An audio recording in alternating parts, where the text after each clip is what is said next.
no Alto Comissariado para as Migrações, onde é administrativo e logístico, onde faz administração e logística.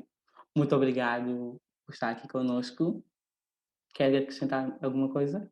Obrigada. Na realidade, no Alto Comissariado sou técnica superior de recursos humanos, eu faço gestão de recursos humanos, portanto, não tem na realidade nada a ver com a minha área de licenciatura, mas trabalho mais nessa área. Tenho responsabilidade sobre determinadas áreas dentro do que é a gestão de recursos humanos.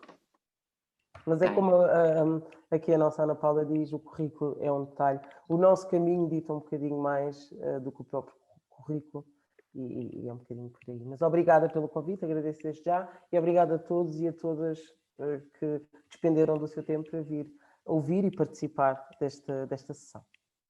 Muito obrigado por estar aqui conosco. Então, o tema da nossa conversa é o feminismo interseccional e o feminismo negro, em que a Gada Quilomba, no seu livro, defende que a mulher negra não se sente representada tanto pelo discurso convencional sobre o racismo, nem pelo feminismo branco ou também dominado pelo feminismo mainstream. Nesta conversa vamos procurar saber o porquê disso e também saber que estruturas é que condicionam a posição da mulher negra aqui na sociedade, na portuguesa e nas demais, e saber que estruturas é que têm maior importância na subjugação da mulher negra. E será que existe esse grau de importância entre as mesmas estruturas? Será uma conversa muito interessante. Espero que fiquem cá e vou dar conversa. Vou dar início. Muito obrigado. Desde o princípio, gostaria de perguntar o que é o feminismo negro, o que é interseccionalidade? Será a interseccionalidade uma ferramenta da qual o feminismo negro usa como recurso para analisar as questões mais abrangentes das estruturas? Passo a palavra para a Ângela Graça. O feminismo negro interseccional junta aqui duas correntes distintas de feminismo, não é? O feminismo tem várias correntes e é importante perceber-se que nós somos múltiplas e logo por aí qualquer movimento que caracterize este grupo, como tantos outros, deve, à partida, pressupor esta multiplicidade. Portanto, no caso do feminismo negro interseccional, o que se pretende, não é? E isto muito das leituras que são feitas e dos estudos que já são feitos, que já estão feitos nesta matéria, é que se tenha em conta aqui uma série de interseções. E estas interseções devem ser olhadas não apenas numa lógica conceptual, não é? Que nos dão aqui o conceito do movimento, mas também numa lógica de perceber quais são as ferramentas, quais são as ferramentas que nos permitirão efetivamente atuar no sentido de colmatar diferenças, não é? O feminismo é um movimento que surge no sentido de colmatar aqui as desigualdades entre homens e mulheres, não é? Neste caso, o feminismo interseccional surge como negro interseccional, neste caso, surge como um movimento que procura identificar efetivamente estas desigualdades entre homens e mulheres, considerando a mulher na sua diversidade, na sua multiplicidade, cruzando aqui questões de raça, de género, de classe, a título de exemplo, e poderíamos ir buscar outros grupos, outras concepções. Portanto, basicamente, o feminismo negro interseccional procura que o movimento feminista, não é, tenha em conta um grupo que sofre diferentes tipos de agressões, não é? Tem uma realidade diferente face a estes tópicos, raça, classe, género, etc. E que por isso mesmo a luta deste grupo deve ser mais objetiva e mais específica para as suas próprias problemáticas. Eu acredito que aqui não se procure estas diferenças que se criam, não é numa lógica de criar divergência, mas sim é uma lógica de criar objetividade na atuação, não é? Na luta que é constituída. Portanto, assim, muito genericamente, posso definir desta forma o feminismo negro interseccional. Portanto, cruzando aqui estes dois géneros de feminismo, o feminismo negro e o feminismo interseccional. Ok. Ana Paula, por acaso pode-nos dizer que razões é que levaram à emergência do feminismo, tanto do feminismo negro como do feminismo interseccional? Boa noite mais uma vez a todas e a todos. Eu queria agradecer ao Núcleo pelo convite. É um muito gosto estar aqui com vocês, sobretudo falando sobre esse tema, que é de suma importância e é um tema muito atual, né? Está agora no debate público, mais generalista. Isso é muito bom porque assim nós conseguimos mesmo tomar posse dos conceitos e agregar aqui na discussão.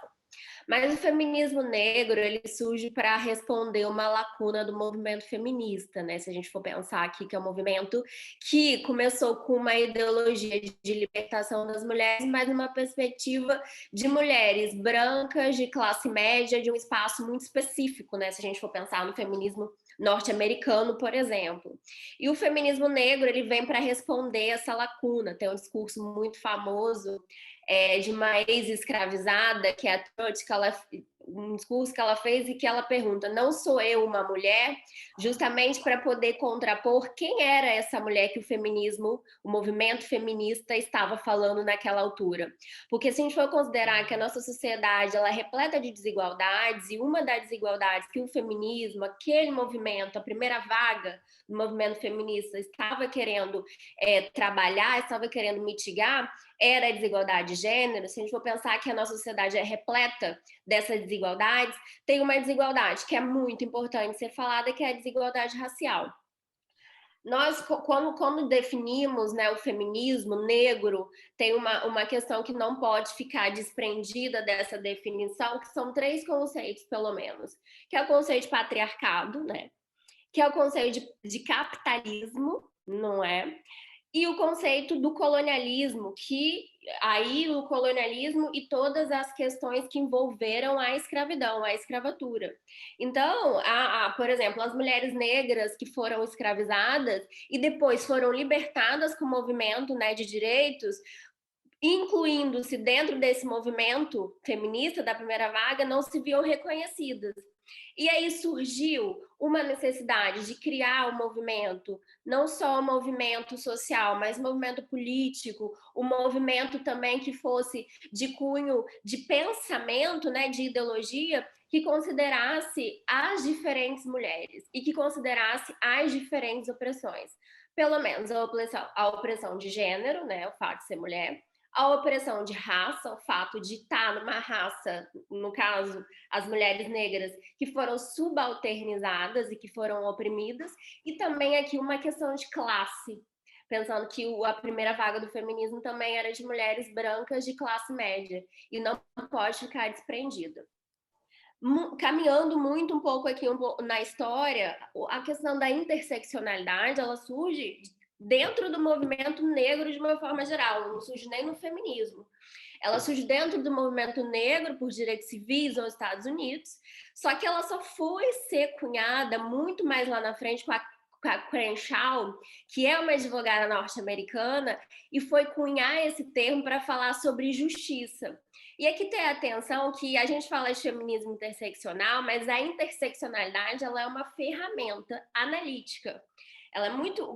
A gente fala de feminismo interseccional de uma forma mais global, né? Mas interseccionalidade ela é uma ferramenta analítica que tem em consideração a desigualdade social, né? Pensando nessa desigualdade de classe, por exemplo, que eu falei, a dimensão do poder, a forma como o poder e quem é que tem detenção do poder na sociedade, as relações, né, sociais, o diálogo, a conversa, a interação individual entre grupos, o contexto social e aqui a complexidade dessa sociedade para se gerar mais lá na frente a justiça social.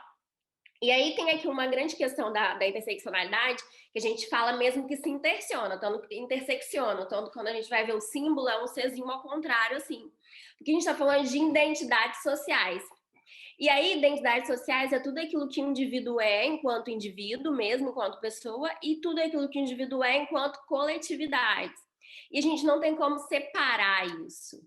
E aí é por isso que o feminismo negro vai olhar a mulher negra nas dimensões que ela tem.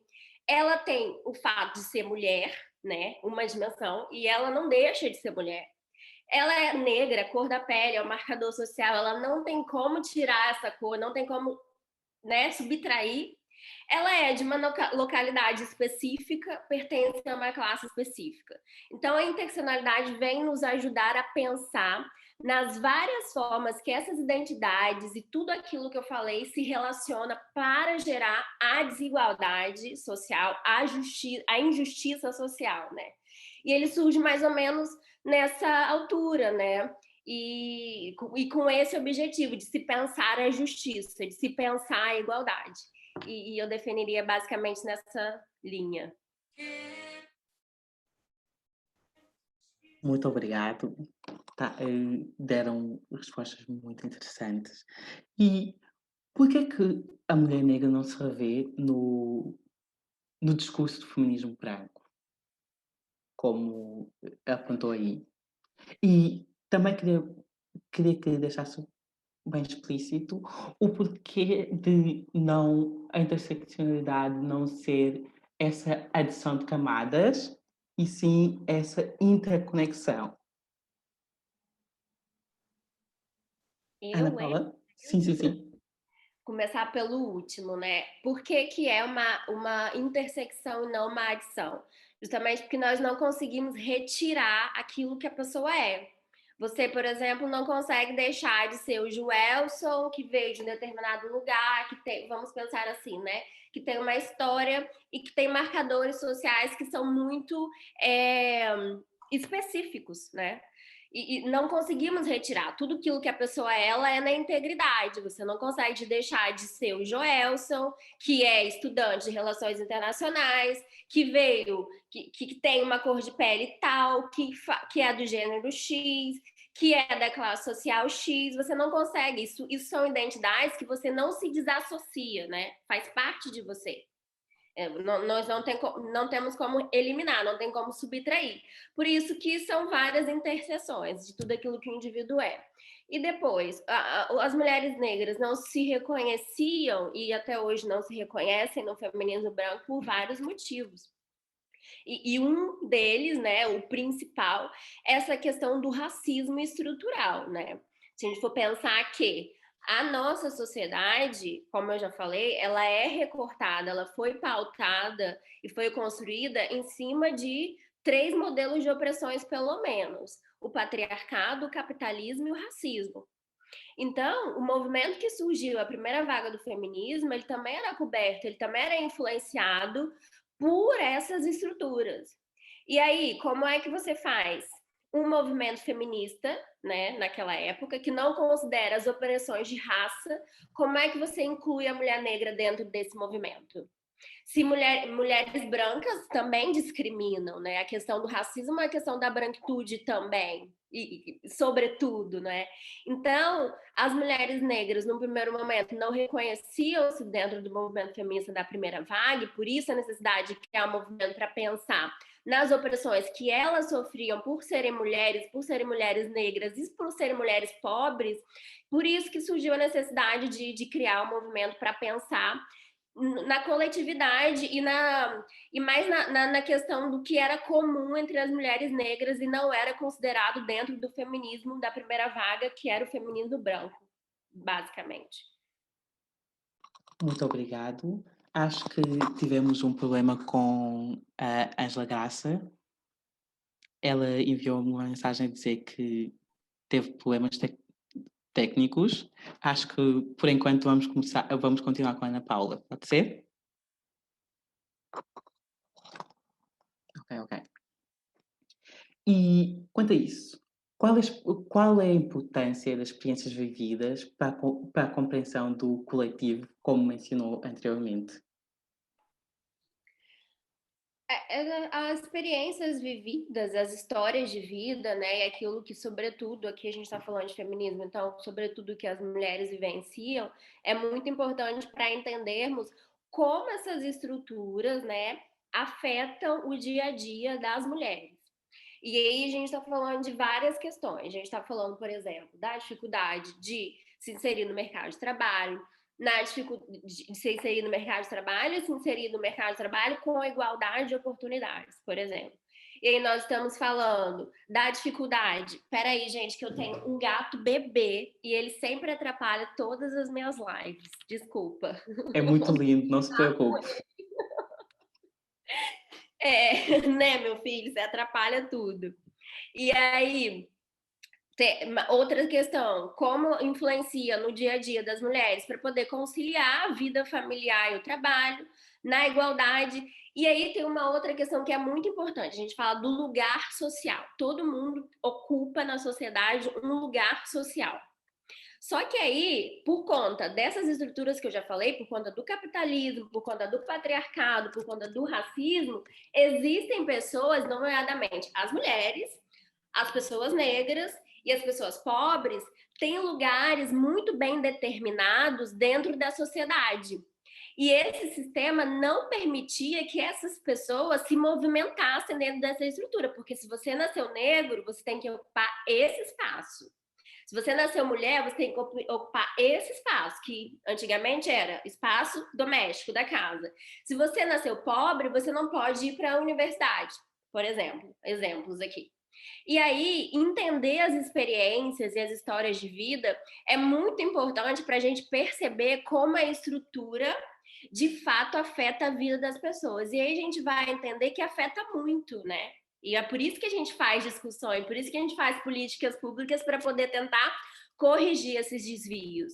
Porque se uma pessoa é discriminada pela cor da pele, na hora dela procurar trabalho no mercado de trabalho, quer dizer que o racismo venceu naquele micro espaço social que ela ocupa, né? Na relação entre ela e o empregador.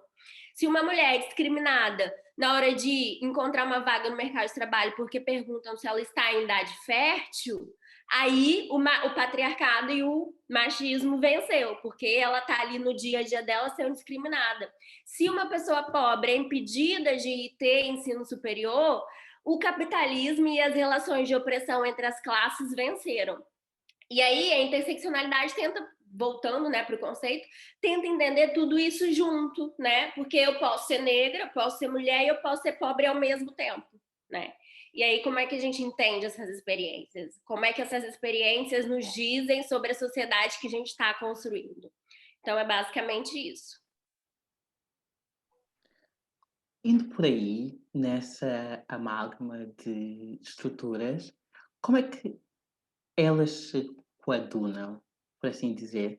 Terá uma maior poder sobre a outra? Digo isto por causa da classe.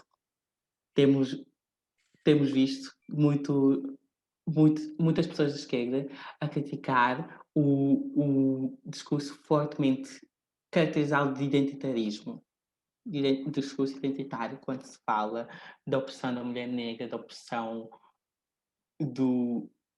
da comunidade LGBTI, da cigana.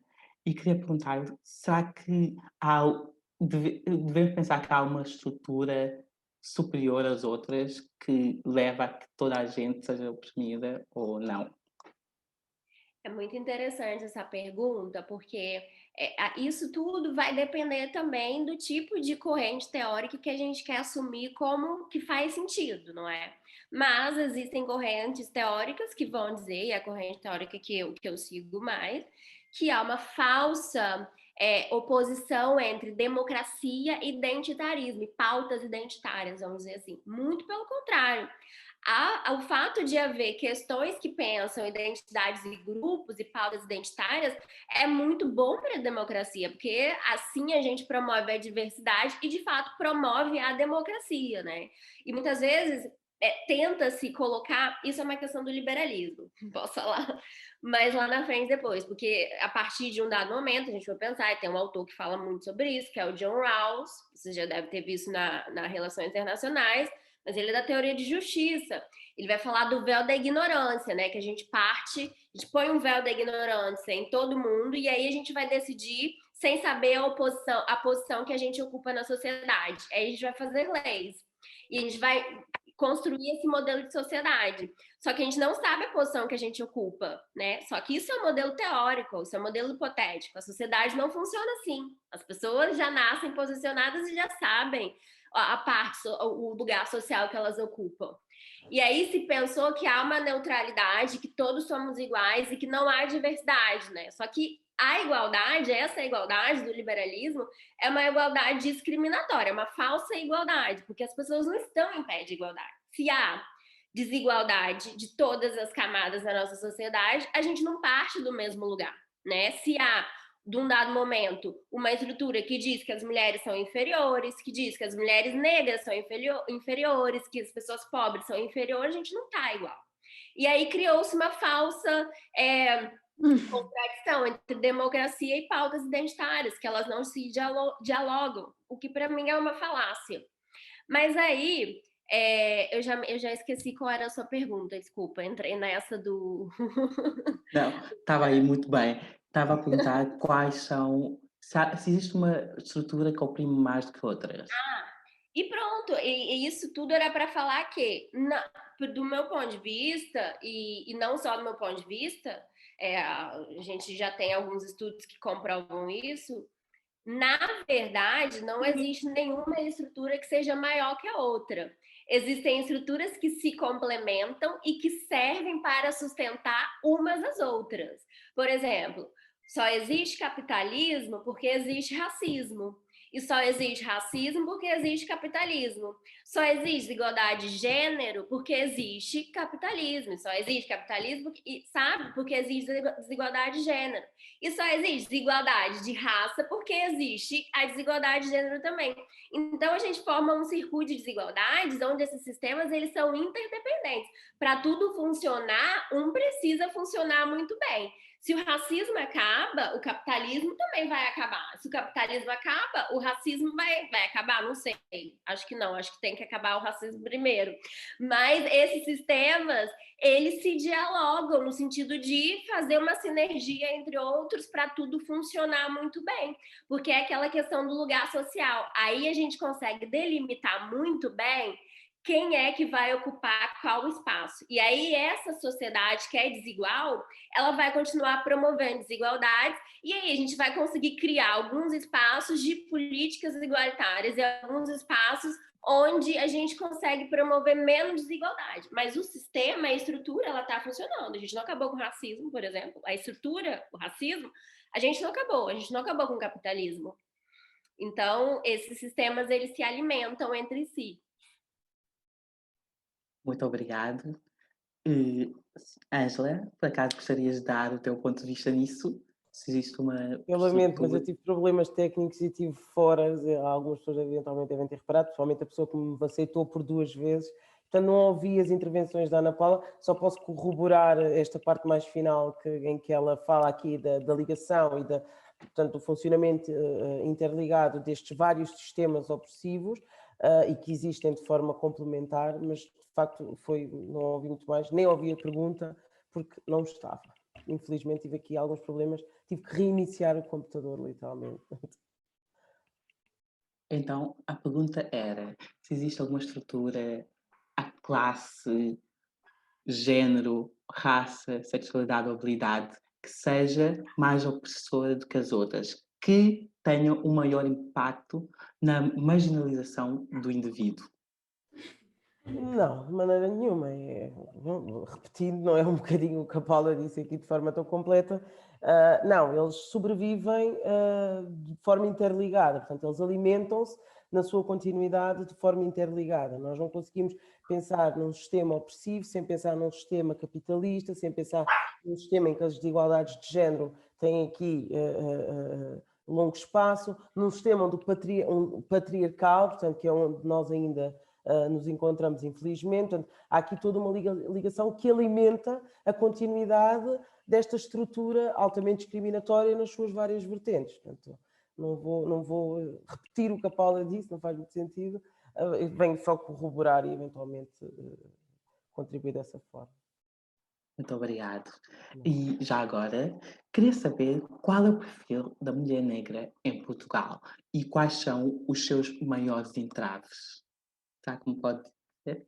Não há um perfil, e é esta a ideia, não é? Não há um perfil único traz aqui a questão da multiplicidade, não é? Das nossas características, e daí a necessidade, dentro deste grupo que é a mulher negra, haver um movimento muito específico e que considera a interseção. Daí o movimento feminista negro ser também interseccional, não é? Nós temos mulheres negras de classe média, temos mulheres negras de classe baixa, temos mulheres negras de classe alta, mulheres negras lésbicas, mulheres negras com qualificações superiores, mulheres negras com qualificações inferiores, e, portanto, há aqui toda uma multiplicidade de pessoas, não é? E daí ser importante que este movimento, na sua lógica de intervenção múltipla, possa efetivamente contribuir e quer para as demandas de umas como para as demandas de outras, não é? Enaltecer e pôr na mesa quer a agenda de umas como a agenda de outras.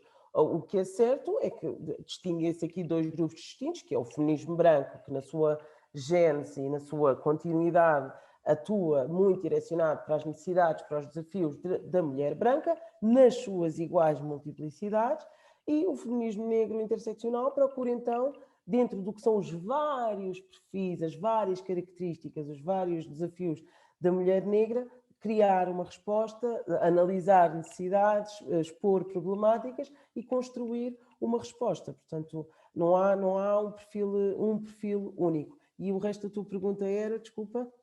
Quais são os seus maiores entraves aqui em Portugal? Os entraves, quer dizer, da mulher negra. Sim.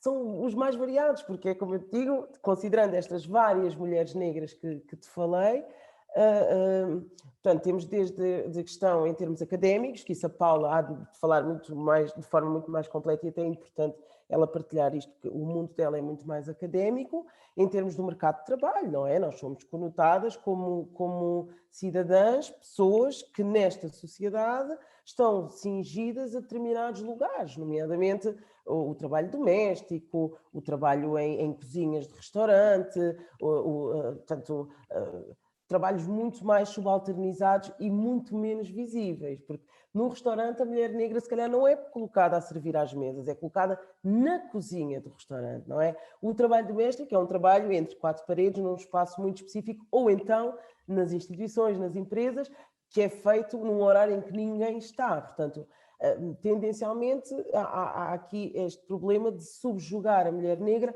a uma posição, aí está, de invisibilidade. Depois também temos aqui outro dos desafios, é a questão da hipersexualização dos nossos corpos, não é? A mulher negra, pelas suas constituições, é olhada de uma forma hipersexualizada, não é? Nós não somos, ou raramente somos, Paula confirma, raramente somos olhadas como seres pensantes, não é? Nós somos seres físicos e como as coisas estão tão interligadas, somos seres físicos no corpo e somos seres físicos no trabalho. O trabalho para nós também é um trabalho à partida que deve ser físico. Outro dos desafios da mulher negra, e isto eu encaro como quase transversal e tem aqui vários meandros, tem a ver com a questão, e fala-se muito hoje, e isto associa-se muito à questão da saúde mental, que tem a ver com a solidão, não é? A ideia da monoparentalidade, a ideia da responsabilidade sobre a família, que é uma das grandes divergências entre o feminismo negro e o feminismo branco, não é? Nós no feminismo negro e no nosso movimento e nas coisas que fazemos enquanto associação, e digo isto enquanto Imune, lidamos muito com dificuldades de mulheres que simplesmente têm sobre a sua responsabilidade, quer a gestão, portanto, a atividade profissional, quer a gestão da família, não é? E todas as outras questões do seio familiar. Portanto, são seres muito independentes no seu percurso de vida, o que traz aqui problemas avassaladores do ponto de vista da saúde mental, que tem vindo também a ser muito falado agora em Portugal, não era. Aliás, a saúde mental é um estigma em termos de sociedade portuguesa transversalmente. No que toca à questão da mulher negra, é um estigma dentro das nossas comunidades e fora. Portanto, aquele conceito do nós somos fortes, a mulher negra é forte. Não, nós não temos de ser fortes, não é? Nós somos seres frágeis e como referiu a Paula e bem, a Bell Hooks também vem trazer isto, não é? No seu texto, no seu discurso do And I, a Woman, não é? Que a obra está traduzida e enquanto a Paula falava eu mostrava a obra, não é?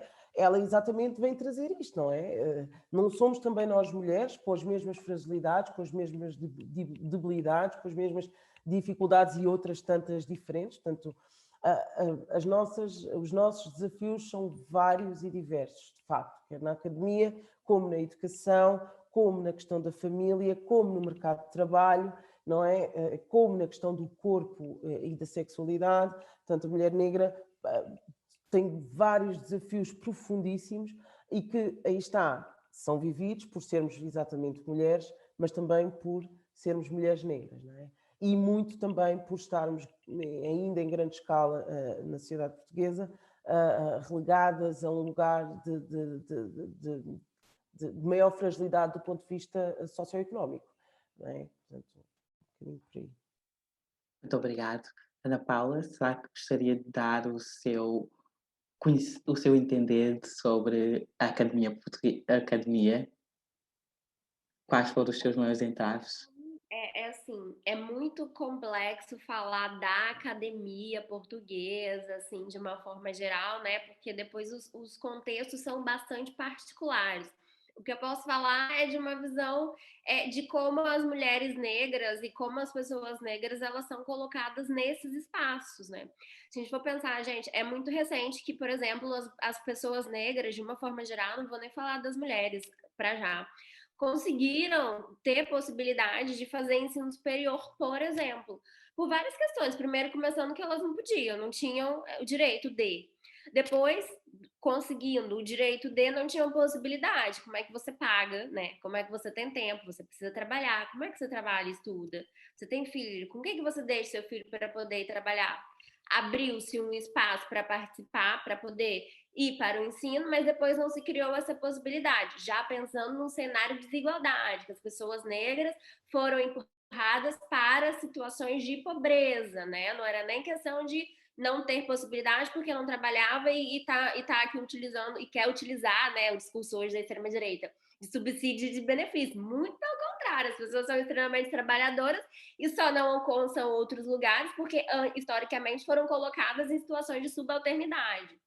Então, as pessoas negras já estão em desvantagem do ponto de vista do conhecimento acadêmico, porque historicamente, né, é muito recente essa entrada no ensino superior aqui, né, especificamente, e depois, aqui é uma questão de desvalorização do conhecimento.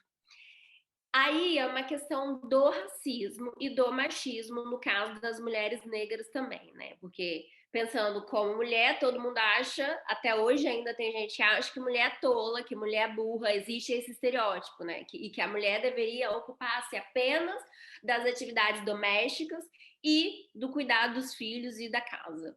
Por outro lado, as pessoas negras e as mulheres negras não têm capacidade, e aqui é uma questão de racismo, gente, racismo biológico, porque o racismo biológico considera que as pessoas negras elas são intelectualmente inferiores. Então, é uma questão de gênero e uma questão de racismo, aqui aplicando a interseccionalidade, por exemplo, de uma questão de racismo para as mulheres negras.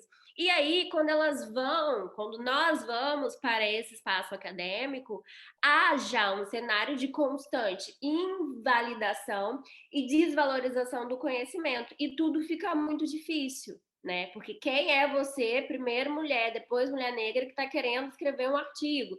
Quem é você que está querendo falar sobre tema tal? Você não tem conhecimento. Então, há esse questionamento. Porque esses espaços, né, se a gente for pensar nas estruturas, eles não foram estruturalmente para serem ocupados por mulheres e por mulheres negras, sobretudo. Então, ocupar esses espaços, além de ser uma forma de resistência, é uma forma também de furar a estrutura, porque você está dizendo, ó, apesar desse espaço não ter sido criado para eu ocupar, eu vou ocupar sim. E eu vou ocupar com muita competência para fazer isso, sabe? E aí a dificuldade da mulher negra na academia portuguesa e na academia, de uma forma geral, não só a portuguesa, vai ao encontro desses problemas. E aí, gente, várias Nas dimensões. artes. Exato.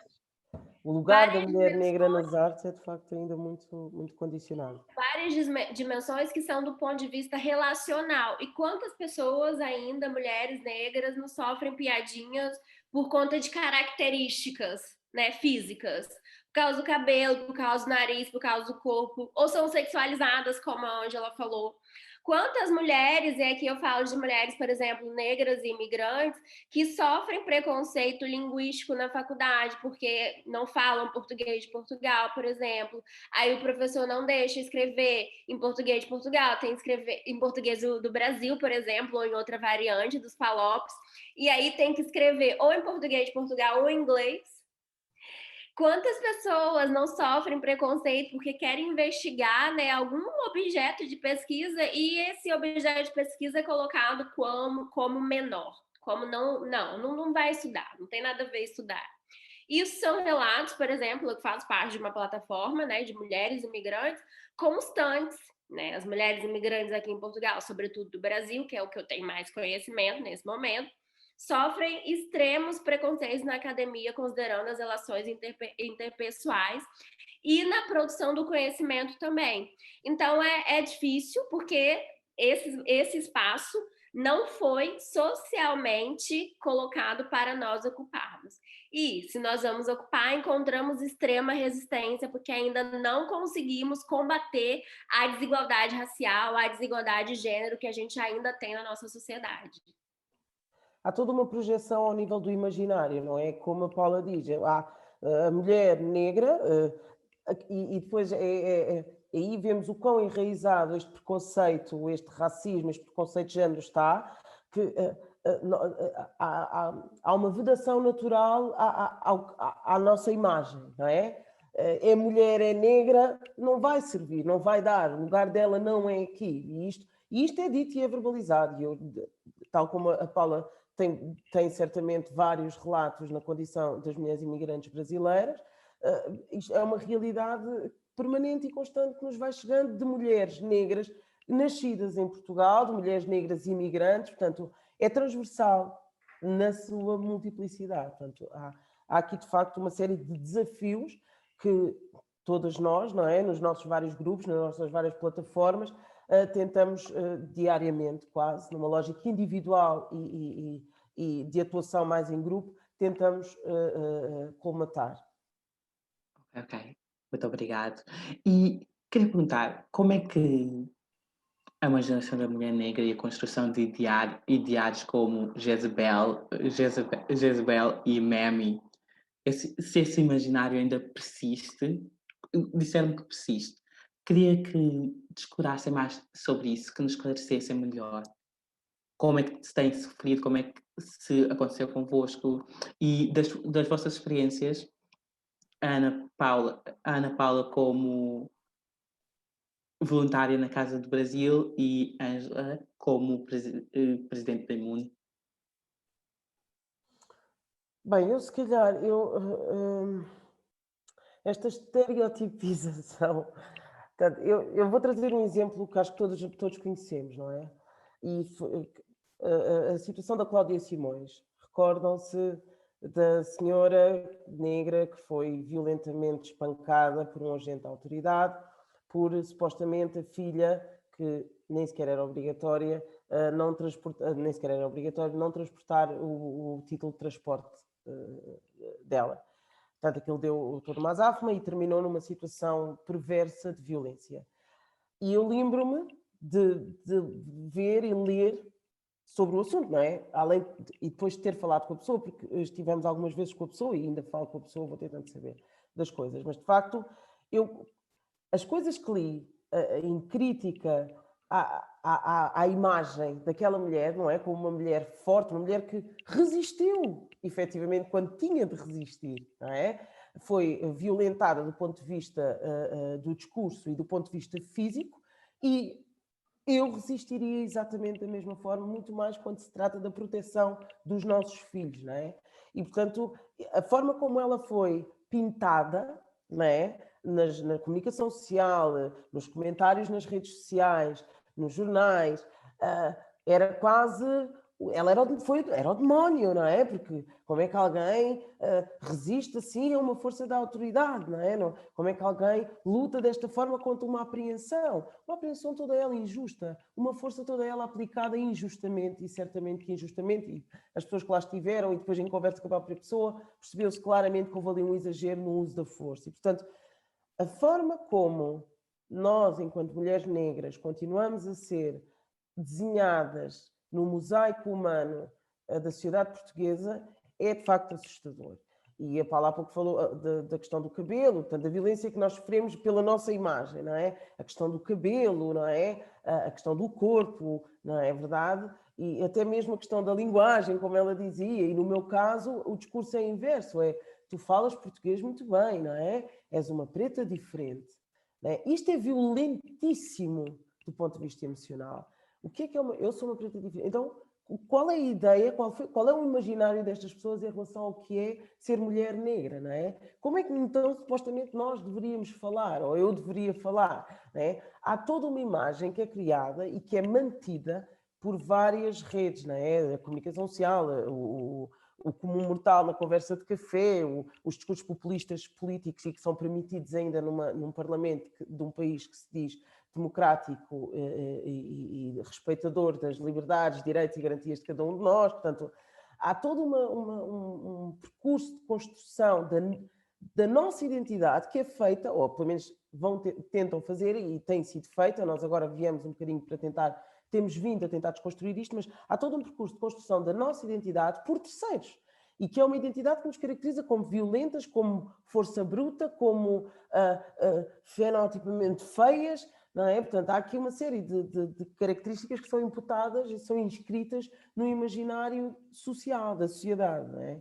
E continua. E a ideia é desconstruirmos, e este movimento agora que tem-se visto muito da naturalização no âmbito do cabelo. Acho fantástica, malta. Eu uso o cabelo assim há imenso tempo, desde adolescente deixei de trançar o cabelo e eu saí das tranças diretamente para isto. Mas, de facto, tenho visto uma evolução na construção da nossa identidade, que por acaso no Brasil eu creio que já existe há muito mais tempo, não é? Até porque a história lá é diferente, e, portanto, a identidade do negro no Brasil está construída de uma forma diferente. A identidade do negro em Portugal está em processo de construção e, de facto, há 10 anos para cá, já se consegue ver aqui uma maior capacidade de tomarmos a nós o lugar de fala, não é? E atuarmos com a ocupação de espaço na nossa própria constituição de identidade, portanto, na nossa própria constituição identitária. E acho que isto é um caminho importantíssimo, muito feito de forma individual, ao mesmo tempo que influenciado por fatores geográficos, temporais, não é? E também muito face à globalização, que vai trazer aqui também alguma influência. Portanto, da minha parte, é isto no que toca a esta questão dos estereótipos. Só mais uma pergunta. E também queria deixar que as pessoas, dar a conhecer aos nossos ouvintes que podem deixar as vossas perguntas no bate-papo, que depois disso as nossas oradoras poderão responder nos 30 minutos. E queria saber se, por acaso, alguém tiver uma pergunta especificamente para a Ângela, podem deixar cá em baixo porque ela terá de sair mais cedo. Ana Paula, sabe que podias dar o teu parecer? Sim, isso que a Ângela falou é muito verdade. Só para não repetir o que ela falou, que eu corroboro integralmente, o sistema, mais uma vez, pensando na estrutura, isso precisa operar para funcionar, né?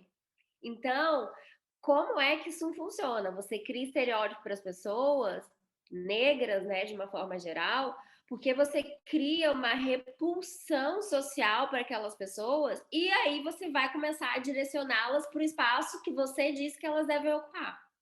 Se a gente for pensar, eu não conheço muito a representação aqui em Portugal, por exemplo, historicamente, há tanto tempo como eu conheço a dos Estados Unidos, por exemplo, a forma como as pessoas negras eram representadas. O estereótipo que os homens negros tinham de violadores, por exemplo, e as mulheres negras de agressivas. tudo estereótipos negativos, pejorativos, que traziam repulsão social, né? Porque é isso. E quantas pessoas não foram incriminadas injustamente com base nesses estereótipos? Porque alguém cometeu um crime, a pessoa calhou de passar perto e porque ela era negra, acabou sendo punida por um crime que ela não cometeu. Existem vários casos na justiça norte-americana de penalizações injustas de pessoas negras, né, por crimes seríssimos, gravíssimos, onde as pessoas passaram anos na prisão e depois foi ver que a pessoa era inocente. E aí foram perceber que no julgamento, antes até do julgamento, o policial que prendeu, ele foi prender pautado em estereótipo, porque se o negro é agressivo, ele estava passando no momento, logo ele é culpado. Não tem como ser outra pessoa, né? Então, esses estereótipos, tanto do homem negro quanto da mulher negra, servem também para fazer o sistema funcionar, né? Porque se você cria essa falta de proximidade com a sociedade, porque você diz que a pessoa reagiu, overreagiu, porque ela é agressiva, porque ele é violador, se você cria esse tipo de estereótipo com base em características, e aqui isso é gravíssimo porque são estereótipos criados a partir de características físicas das pessoas, né? É o nariz, é a boca, é a cor da pele. Então, se você cria esse tipo de estereótipo, você está também direcionando a pessoa, empurrando cada vez mais para aquele espaço que é o espaço da invisibilidade, é o espaço da injustiça, né? E para acontecer isso, a gente também precisa de estereótipos. E aí é um mecanismo do sistema e é um mecanismo muito social. Por um lado, o Estado também, durante um tempo, corroborou para esses estereótipos, e por outro lado, nós, enquanto sociedade, assumimos até hoje esses estereótipos. O da agressividade, por exemplo, das mulheres negras, é notório. Até no Brasil existe esse estereótipo, por exemplo, que é falso. Muito obrigado. Agora temos uma pergunta no bate-papo para a Ângela. E quanto ao Imune, quais os principais desafios que o Instituto encontra na atuação em Portugal? Na sua atuação, isto referente ao Imune. Eu não posso dizer que nós encontramos desafios diretos na nossa atuação, não é? Primeiro que o Imune é um instituto muito recente, portanto, o Imune foi criado em 2018, no final de 2018, portanto, julho de 2018, foi lançado em novembro de 2018, e um ano e pouco depois rebentou a pandemia e acabou por aqui ter alguma influência na nossa atividade. O que eu posso aqui partilhar é, de alguma forma, alguns desafios que fomos encontrando, portanto, à medida que fomos atuando, não é? Dentro dos ambientes onde fomos atuando. E agora ocorreu-me assim, em termos específicos, nós em tempos participámos numa conversa, num programa de conversa, na TSF, e pronto, chegámos lá ao jornal e estávamos a aguardar e olhámos à volta. E não vimos ninguém igual a nós. Absolutamente ninguém. E depois lá entramos para a conversa, tivemos a conversa e em off eu virei-me para a jornalista, que é uma pessoa extraordinária e muito atenta, bastante atenta, e tem procurado estar mais atenta a estas coisas, e disse: uma das razões de institutos como o Imune existirem é efetivamente tentar acabar com uma redação que é toda ela completamente branca, para não dizer masculina, que também era maioritariamente masculina. Mas, de facto, um dos problemas com os quais nos deparamos é os espaços onde muitos espaços a que vamos, não é? São comandados pela presença branca masculina ou branca feminina, mas muito brancas, não é? Os espaços muito brancos. E considerando a história deste país, não é? E que acho que todos aqui conhecemos bastante bem, ou pelo menos uma parte dela, faria sentido que no século XXI Portugal fosse um país que, do ponto de vista visual, nas suas instituições, nos seus organismos, nas estruturas, se pudesse identificar mais diversidade do ponto de vista da raça e do género, não é? E delas interseccionadas. Portanto, uma das coisas que me incomoda muito e que nos tem vindo a incomodar muito é, de facto, chegar aos lugares e não vermos pares, não é? E nesse evento da TSF, em off também, dissemos, olha, nós podemos disponibilizar uma série de contactos de mulheres negras que podem falar sobre outros assuntos, porque aquilo é uma crónica, acontece com regularidade, portanto, também há mulheres negras, e isto também é importante frisar, nós não falamos só sobre feminismo negro interseccional ou sobre racismo.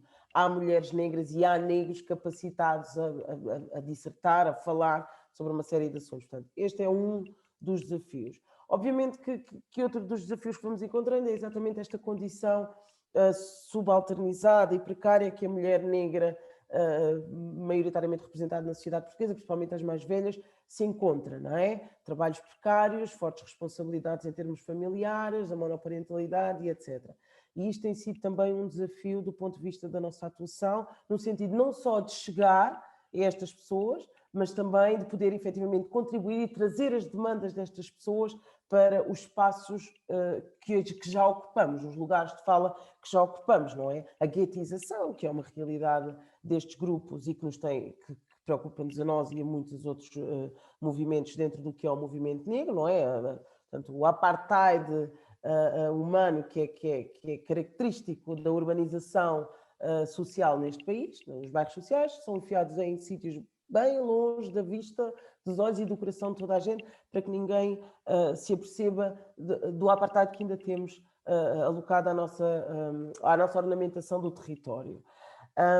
Mais desafios que temos vindo a viver é, de facto, a questão da identidade, da dificuldade que ainda encontramos em rachar com os estereótipos identitários que nos foram imputados durante tanto tempo, não é? Portanto, estamos aqui, é uma luta permanente de desconstruir aqui esta questão do corpo, da fala, portanto, das competências, temos sempre que provar coisas, estamos sempre a provar coisas e sentimos muito isto na nossa atuação. E, de facto, uma outra coisa é exatamente esta questão que se vai falando e bastante, e ainda bem que se fala, que é o lugar de fala. E, efetivamente, podermos começar a ocupar um lugar de forma a tornar inserir determinados assuntos na agenda política. A Joacine fê-lo, não é? Tentou fazê-lo e foi dizimada praticamente do ponto de vista da sua imagem. A imagem dela foi destruída porque ela usou, não é, ocupar um lugar e articular ideais que ainda são olhados como proibidos, não é? Pronto, isto são alguns dos desafios que eu posso aqui enumerar dentro do que é a nossa intervenção comunitária, a ideia de promoção do empoderamento, a ideia da promoção da participação política das mulheres negras, portanto, da produção de conteúdos e da afirmação da identidade africana e afrodescendente em território nacional, que é mais do que justa face à história que nos abrange a todos de forma muito distinta, não é? Ok, muito obrigado. Agora para a Ana Paula, que políticas públicas é que podem ser adotadas para combater esta marginalização da mulher negra?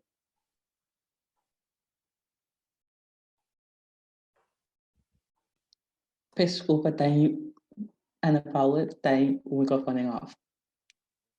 Desculpa, já estamos 2 anos nesse Zoom e a gente ainda não aprendeu a ligar o microfone na hora de falar. Mas o que eu estava dizendo é, eu sou da área de políticas públicas, né? Minha especialidade, e eu adoro falar sobre isso porque qual que é o elemento básico para você criar uma política pública? É você conhecer um problema, a dimensão do problema mesmo, e conhecer quem é o público-alvo daquela política. E aí, quando a gente fala de políticas de igualdade racial, de políticas públicas para mulheres negras, a gente cai num problema que é o desconhecimento de quem são essas pessoas, aonde estão essas pessoas, qual é a representação social dessas pessoas, porque nós não temos dados, né? Como vocês sabem, nós não temos dados sobre a população negra aqui em Portugal. E como fazemos políticas públicas sem base de dados oficiais, né? A gente tem outras bases de dados, são extraoficiais, não são bases de dados do Estado, que falam sobre aquela população, que falam sobre aquele problema. Aí é muito difícil, porque a gente vive num contexto que a própria política pública agora, de fato, ela passou para outros atores também, mas ela ainda continua sendo de responsabilidade do Estado. É o poder estatal que tem responsabilidade de criar uma política pública. Ele pode dividir essa governação com outros atores, mas quem tem que conhecer o problema, porque essa comunidade faz parte do seu núcleo político, é quem tem que conhecer o problema é o Estado. E é muito difícil a gente pensar em políticas públicas quando a gente não sabe e não tem informações suficientes para poder fazer aquela política pública. E aqui no caso de Portugal, a gente encontra essa barreira. E é uma barreira que tem sido difícil de ser ultrapassada, né? É extremamente problemático, é extremamente problemático. Você tá, o caso do Brasil, por exemplo, que já há imenso tempo tem dados étnicos raciais, né, dos censos, por exemplo, e consegue direcionar políticas públicas para essa comunidade, nomeadamente questão das cotas nas universidades, mas temos outras políticas.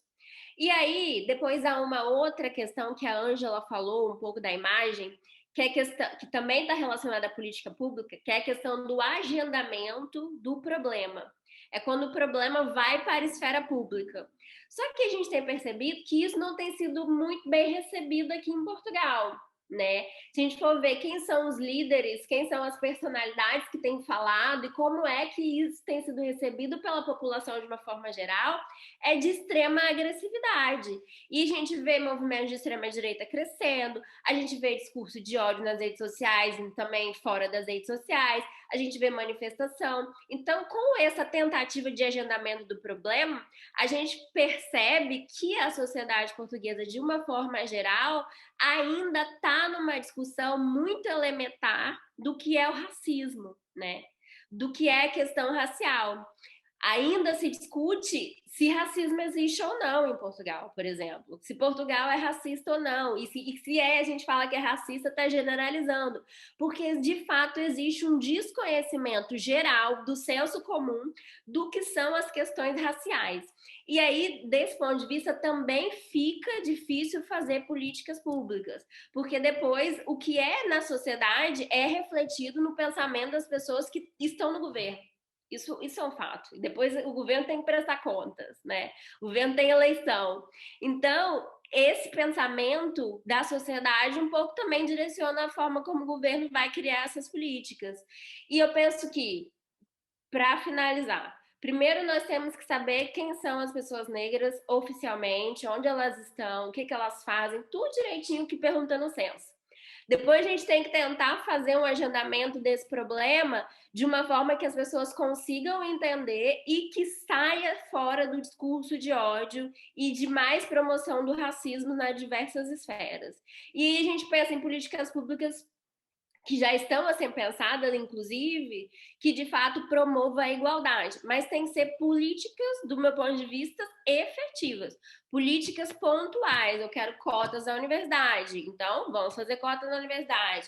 Eu quero promoção, eu quero sensibilização para os empregadores que vão contratar, então vou fazer sensibilização.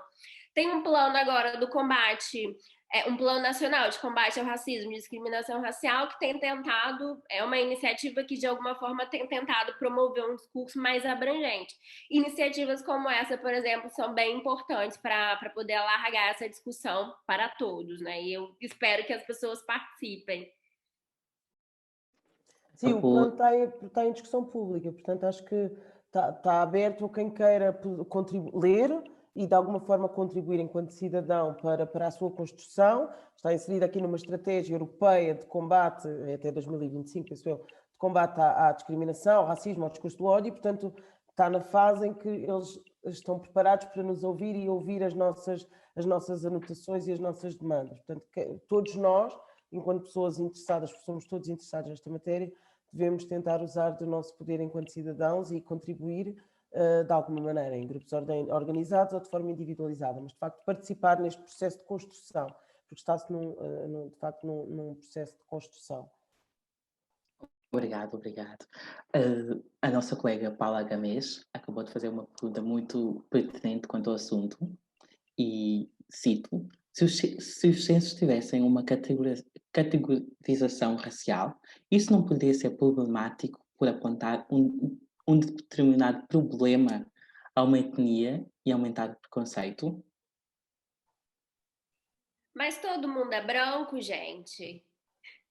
Todo mundo é de uma cor só? É uma pergunta mesmo. É porque não. Então, se todo mundo é branco, a gente não precisa de censo para saber a cor das pessoas, por exemplo, né? É porque quando falta essa pergunta, e aqui do meu ponto de vista é tentar deixar de ter medo de conhecer quem é a população que ocupa aquele espaço, né?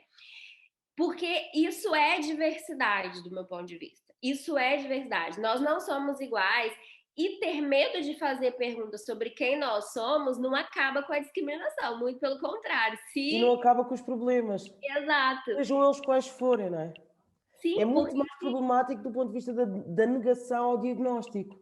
Aqui nem sequer chegamos ao problema, é que nem o diagnóstico está a ser feito com o medo do eventual problema. E eu aqui vou ser mais radical, eu até acredito, desculpa Paula, eu até acredito que há muito mais receio em perceber com a recolha desta informação que vamos conseguir desconstruir uma série de preconceitos que já estão tão bem pré-estabelecidos. Acho que há muito mais receio disto, por vários grupos a quem não dá jeito nenhum de construir certas ideias, de que os ciganos sobrevivem à conta da segurança social, que é altamente falacioso, e basta ver-se alguns estudos para saber, a de que a população criminal é maioritariamente composta por pessoas étnico-racialmente ligadas à comunidade negra, que também é falacioso. Portanto, há aqui uma série de ideais que estão pré-construídos e que, eventualmente, esta pergunta nos censos poderia desconstruir. E também, certamente, que haverá ou poderá haver problemas associados a que se consiga associar a determinados grupos, mas nós, para podermos estar em sociedade, precisamos de conhecer o mosaico dessa própria sociedade. E, portanto, venham as partes boas e as partes más, nós temos é que viver com elas e, principalmente, os decisores políticos, mais do que como a Paula dizia. Eles são os gestores da agenda, eles podem efetivamente delegar a grupos, pontualmente, esporadicamente, a responsabilidade de pôr em prática determinados tópicos da agenda. Mas isto não invalida que a responsabilidade da gestão do país esteja efetivamente nas mãos destes decisores. É que também não fazer a pergunta não nos isenta de não haver preconceito e de não haver um problema de etnia. É porque esse problema, que eu estou colocando entre aspas aqui, ele já existe. Fazer a pergunta não vai fazer com que o problema aumente. O problema né? O que pode, aí eu entendo a pergunta, porque assim, o que pode haver talvez é uma sensação, e aí a gente tem, aí quando a gente fala de fazer censo, também não é de qualquer jeito, né, gente? Existe toda uma metodologia e existe toda uma forma de fazer. Mas o que eu posso até entender é que, às vezes, na percepção, né, na forma como as pessoas encaram socialmente, pode haver uma reação, mas isso também, não sei, pode ser momentânea. Isto colocar-se também na questão da religião, e a pergunta está lá. Aliás, eu já respondi aos censos este ano e está lá. E mal respondi essa pergunta, pensei logo, gaita, se não podiam, desculpem a expressão, a ver se não podiam pôr aqui também a questão étnico-racial. Não gostava nada, era só uma pergunta, e eu teria todo o gosto em fazer o raio da cruz. Mas pronto. E aí, eu acho que também é importante pensar no que já existe. Isso também é uma questão de políticas públicas, né? No que já existe e as experiências de sucesso, de fracasso, ou então o que está no meio termo entre isso. Tem aqui dois casos, que é o caso do Brasil e o caso dos Estados Unidos também, porque a gente sabe quantas pessoas negras tem nos Estados Unidos, né? E a gente sabe quantas pessoas negras tem no Brasil. E a questão do preconceito e da discriminação étnico-racial, ela não deixou de existir ou ela não passou a existir por conta de uma pergunta no censo. Mas, por outro lado, os direitos e as garantias das políticas públicas se tornaram melhores para poder combater esse preconceito. Porque a gente sabe quem é a população, a gente sabe quais são os problemas que elas enfrentam, e aí a gente conseguiu criar políticas públicas. Então, eu penso que olhar... Não é?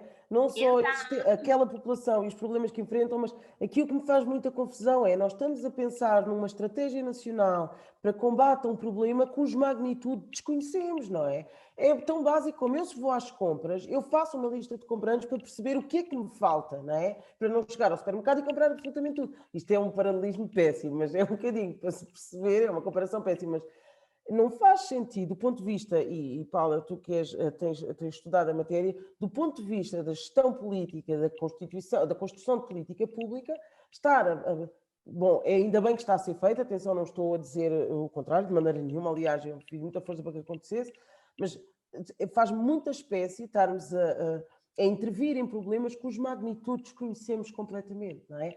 É investir eventualmente capital que poderia ser direcionado de forma mais capaz, de forma mais objetiva, não é? E concreta. Portanto, é investir dinheiros públicos, nacionais e europeus, não é? Num problema cujo tamanho desconhecemos. E isto, para mim, é meio caminho andado para a ineficiência, para a ineficácia e para os resultados, para resultados aquém, não é? Mas sabe o que a gente tem aqui na Europa? A gente não, vocês, que eu não sou europeia, não. Mas sabe o que a Europa tem de uma forma geral? É um trauma da Segunda Guerra Mundial, onde esses censos, não esses censos, não era dessa forma que era feita, mas onde essas informações eram usadas para discriminar grupos, né?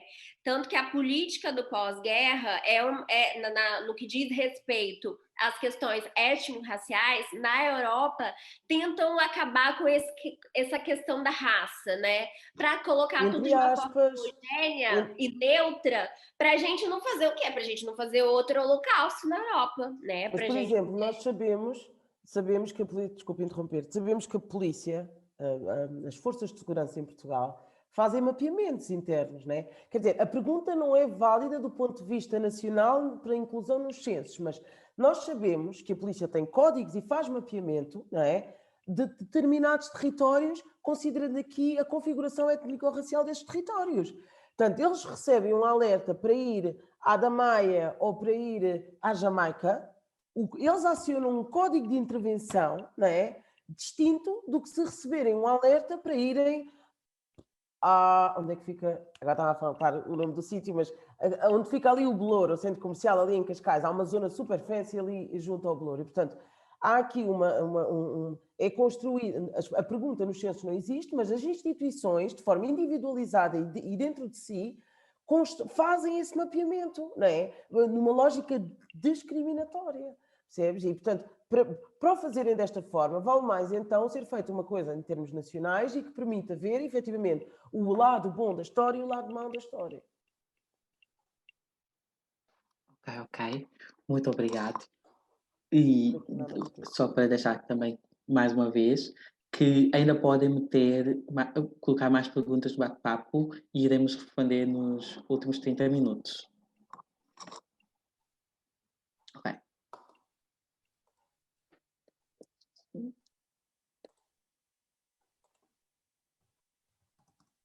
Ok. Os dados fornecidos pelo Observatório de Mulheres Assassinadas em 2020 relatou que foram assassinadas 30 mulheres, mas não nos foi dado nenhuma característica dessas mulheres, se eram negras, se não eram se eram racializadas ou não, se há essa mais uma das formas de relegar a mulher negra ao dentro de casa, aos espaços internos? Olha, essa é uma questão, para mim, um pouco complicada de responder, porque aí eu vou precisar de mais informação. Porque que é a questão? O Observatório das Mulheres Assassinadas é da UMA. E se eu não me engano, essa informação que eu não tenho certa, se eu não me engano, esse observatório é financiado pela SIG. E aí a SIG é um órgão do Estado, e o Estado não pode não pode coletar dados étnico-raciais. Então é uma escala, logo o MAR não poderia incluir essa pergunta se está recebendo um financiamento público de um Estado que não permite. Então, aí a gente tem que perceber essa logística, essa dinâmica pode ser mais complexa do que a pergunta, porque aí já é um problema do Estado. Aí o Estado não permite que uma pessoa que está recebendo financiamento faça tal pergunta.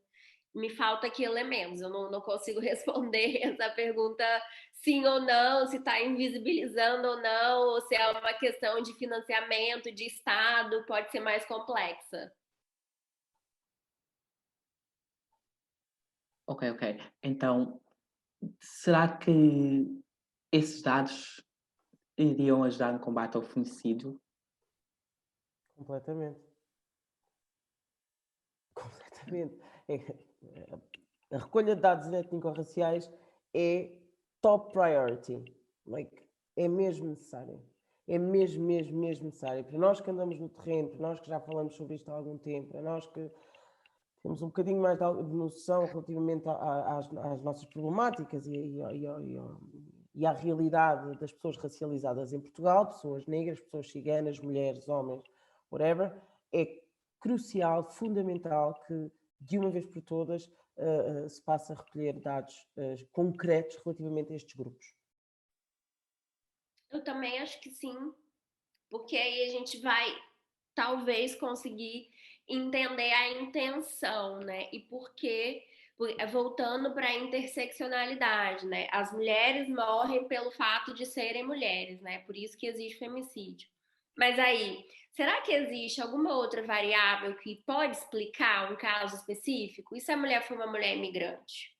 Será que o crime foi baseado em outros elementos, além do fato dela ser mulher? Porque isso já é o fato, isso já é o feminicídio. E se ela for uma mulher negra, será que o crime também foi baseado em questões raciais? Então, talvez esses dados possam nos dar algumas impressões sobre outras coisas, né? Então, a gente já sabe, as mulheres morrem porque são mulheres. Isso é o feminicídio. Já tem aqui um problema social. E o que mais esses dados podem nos falar? Então, seria assim, interessante saber quem são essas mulheres, de onde elas vêm e etc. Todos os outros dados que nós precisamos saber. Obrigado. E queria saber se alguém do público tem alguma questão diretamente direcionada para a Angela Graça, porque ela precisa de sair daqui a 4 minutos. Exato. Eu estou a ler aqui, a Diana Brás colocou uma questão, e eu vou responder aqui à segunda: de que forma é que a falta de profissionais de saúde mental negros afeta os problemas de saúde mental da população negra? Por ter referido no início, falei na questão da saúde mental. A saúde mental é um estigma, não é? Em termos de sociedade, para Portugal ainda se vê a saúde mental de forma muito condicionada, vamos dizer assim. Então, não é um problema, é um não assunto ainda. Na população negra, o problema triplica, não é? Aí está, mais uma vez, o facto das violências a que estamos sujeitos, enquanto pessoas racializadas, pessoas negras, pessoas ciganas, e mais violências estas que são mais permanentes, consistentes, constantes, não é? E inscritas de forma tão enraizada, portanto, na estrutura da sociedade, faz com que, de facto, em termos de saúde mental, se possa fazer uma análise. Eu não sou psicóloga, não consigo fazer aqui diagnósticos, mas é perceptível que há padrões, há alguns padrões na nossa realidade. E, de facto, estes padrões são, e aí eu não tenho dúvidas, são muito resultantes das nossas experiências e dos nossos percursos enquanto pessoas racializadas. E, de facto, a existência de profissionais de saúde mental negros, eles existem. Não é? Eu conheço algumas pessoas que trabalham na área, pessoas negras, homens e mulheres que trabalham na área. A questão aí está, e isto vai bater na questão do racismo estrutural, não é? Eles existem, mas não, é muito difícil ocuparem determinados lugares.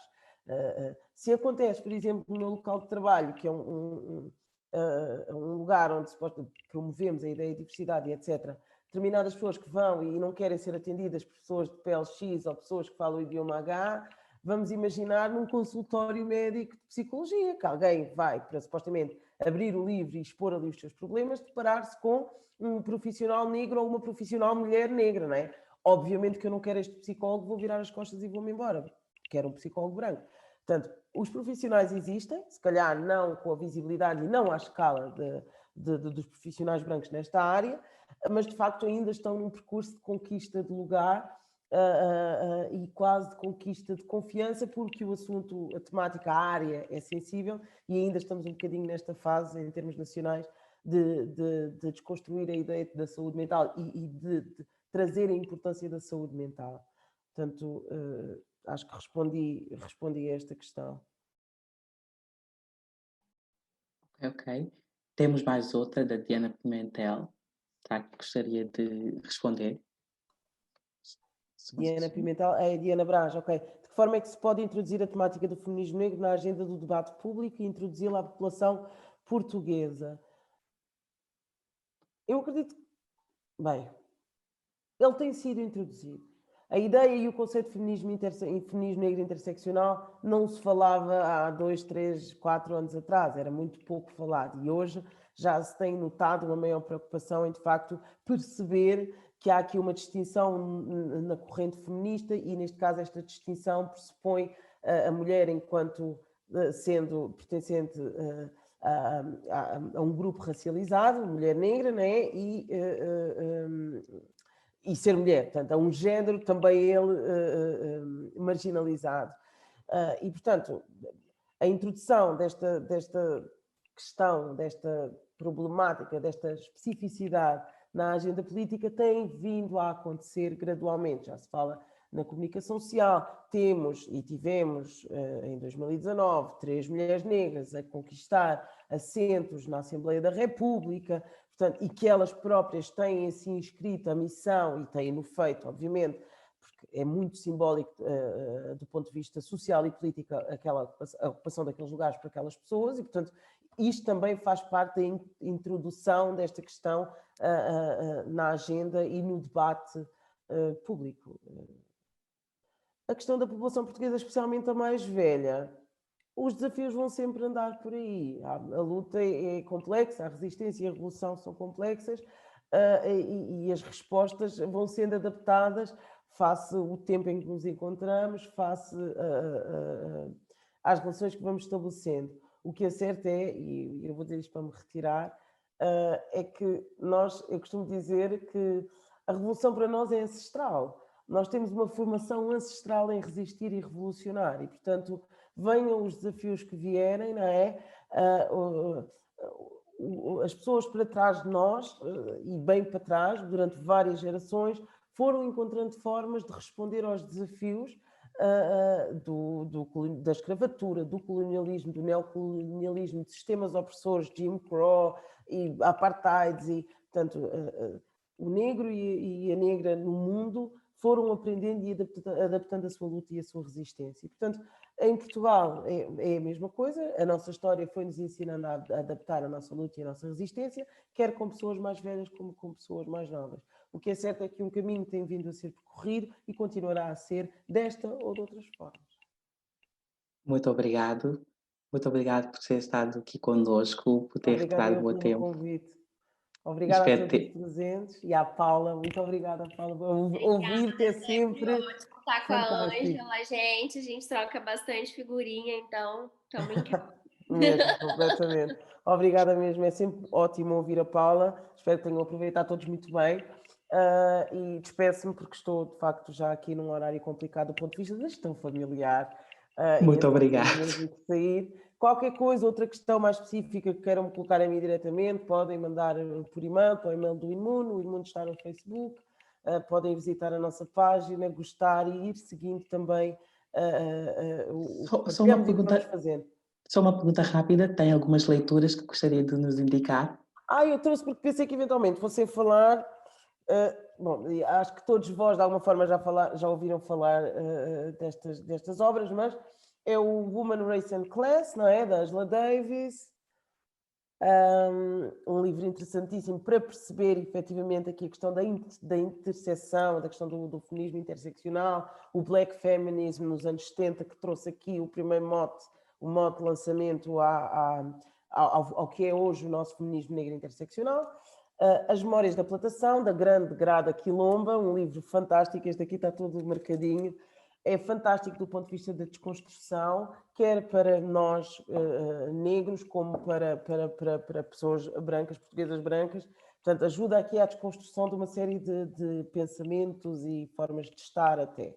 E depois, obviamente, é um livro mais exaustivo do ponto de vista da escrita, mas igualmente merecedor de destaque, que é o Não Serei a Mulher, o Ain't I a Woman, da Bell Hooks, uma grande mulher que fez um enormíssimo trabalho neste nosso caminho enquanto mulheres negras. Portanto, deixo aqui estas 3 sugestões de leitura. 2 delas quase que é possível fazer uma leitura não linear, escolher mesmo determinados pontos, tópicos e ir lendo à medida da nossa vontade, do nosso estado de espírito, mas são de facto 3 livros que são quase bíblias nestas matérias. Muito obrigado. Espero tê-la outra vez aqui. Um beijinho grande, obrigada pelo convite, obrigada ao ISP, Outro. obrigada à Paula e obrigada a todos os presentes. Até à próxima. Até a próxima. E é a partir deste momento que abro o debate para o público. Se tiverem mais perguntas, podem colocar no bate-papo. Que a Ana Paula está aqui e ela está disposta a respondê-los a todos. Continuando com uma pergunta feita pela Diana Pimentel, e que ela caracteriza como intrusivas, mas bastante interessantes. E, cito, dentro da realidade vivida atualmente, com as pressões sociais postas em cima das mulheres no campo físico e cultural, como sentem que o mainstream feminism falha em ter em conta a experiência de mulher negra? E, segundo, como podem as mulheres brancas ser parte deste combate às folhas do sistema, especialmente em Portugal, uma vez que somos um país onde a herança colonial ainda está muito enraizada e presente na academia? Talvez eu vou começar pela última, eu sempre começo pela última. Essa questão das mulheres brancas, como é que elas podem se aliar, né, na luta e também do próprio movimento feminista negro, é sempre de um lugar inicial de escuta, de apenas escuta. Depois, o que vem depois da escuta, nós conversamos depois. Porque é muito importante ouvir as experiências, mais uma vez voltando para uma pergunta inicial. Porque aí nós vamos perceber que as experiências são diferentes, não é? E aqui, voltando também à questão de será que um sistema de opressão ele é mais opressor do que o outro? Não, não é mais opressor do que o outro, eles se complementam e as experiências de opressão, elas são diferentes. E aí, quando a gente ouve a outra mulher, a gente vai entender que o que ela passa é diferente da nossa dor, né? E diferente da nossa opressão, mas existem muitos elementos que se cruzam, né? Existem muitas questões que são iguais ou que são parecidas. Uma mulher branca não vai entender na pele uma experiência do racismo, né? Porque ela é uma mulher branca e não vai passar por essa experiência. Mas ela pode entender que é uma experiência de violência, por exemplo. E aí há um ponto em comum. Por outro lado, quando há esse diálogo do ponto de vista da escuta, fica mais fácil compreender o universo que a gente não faz parte.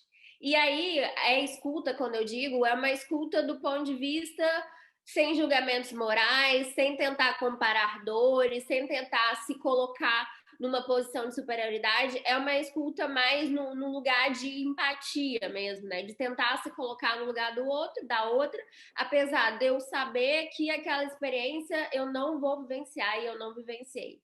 Então, as mulheres brancas podem fazer isso a partir do lugar da escuta. Depois, há um outro elemento que é ceder ao espaço.